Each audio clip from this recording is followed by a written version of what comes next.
We really need Shaun to help us here. Please, Shaun. So 2 decades of experience in lending.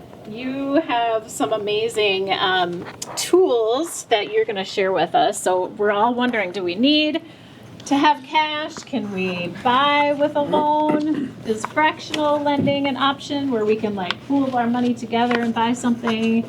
So many things. Tell us what's required from a lending standpoint. Yeah, I'd be happy to. I'll just kind of start a little bit with thanking Alexander for the invite. I appreciate it. And just give a little bit of background on how I wanted to jump into this, why it makes me passionate about these financing options. That here in the States, I'm also a short-term rental investor myself, and we try to help people really find solutions for those here. A lot of high net W-2 people taking advantage of the tax benefits of these.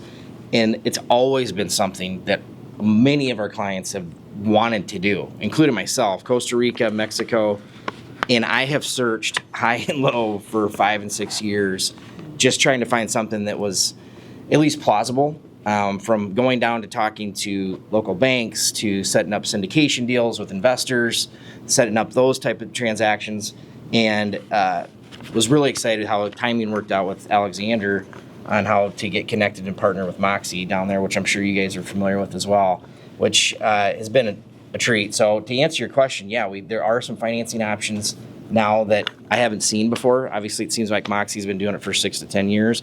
But it's a huge opportunity for a lot of investors to take advantage of that down there. And just to give you a little bit an overview of what those look like, it's a very traditional mortgage product.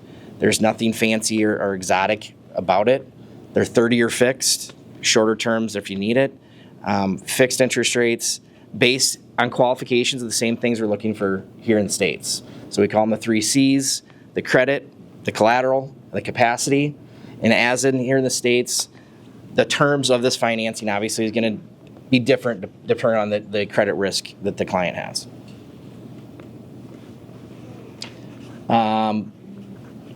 Prospects. So one of the things when it came to you're talking about the cash piece, obviously that's been the number one way to acquire property in Mexico, and still is. But another unique thing that we can work with MoXi is that we do have refinance options, or delayed financing options. So if people are, allocating a strong amount of capital initially to purchase these assets, on the back end of these, we can refinance these clients and help them replenish some of that capital they used, which was an option before as well. So we found that to be a strategic option. We can help people not have to leave all that money on the table. Pat's obviously going to probably talk about this more, but the last time we had one of these events, I had a good handful of agents come up and they're like, yeah, but you don't really own the property, right? I don't know if you guys hear this all the time, right? And I nerded out on this like crazy, guys. If Alexander would get a chance to talk to you about it, like obviously taking care of clients, make sure it's a safe bet. It's a big deal, right? And if we're going to invest ourselves, you do own the property. That's one of the things that I think that MoXi does really well, that me and Pat were talking about, is the quick turn closing transactions for financing that we sometimes have got pushed into here in the States. They've just got shorter and shorter close dates to be competitive to get your offer accepted.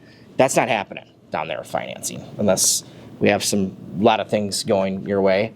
The seller needs to participate in the mortgage process a heck of a lot more than they need to be a part of the process here. So typically what we're seeing is about 90-day close for the time, so be patient when it comes to purchasing these properties. Big question also comes up is the down payment piece. Typically the most attractive down payment option that we're going to be looking at is a 35% down payment option. That could increase based on the credit profile of the clients. Also the closing costs piece. It's not something we want to shy away from up front, because people can go, holy cow. Because the closing costs, compared to what we're used to here in a typical transaction, which would be 2.5% to 3% unless the customer's investing up front, and some buy down of interest points, this is much higher, about double that. Sometimes even higher than that. So make sure they're making our clients aware of what that looks like up front, so there's no shock and awe of that type of scenario. But again, based on having zero options for what we've been able to offer to our database and our CRM and our current investors, it's been a pretty slick vehicle to have them offered. So that just kind of went through this a little bit again here. We are working with permanent residents, U.S. citizens. Minimum credit score is 700 is what we're working at. If we are working with the 700 score, that down payment's probably going to be a little bit higher than 35%. Minimum property value, so purchase price we're working with is 350 with the finance loan amount. Trying to keep the finance loan amount at 250 is kind of the idea. So the smaller loan amounts, it's not kind of where our wheelhouse is going to be. And again, like me and Pat were talking about, the smaller purchase prices do kind of get a little bit of a gouge compared to the larger purchase prices, because a lot of these due diligence that need to be done on the back end cost the same, whether it's a purchase price of $400,000 or $4 million. So that's another piece to keep in consideration.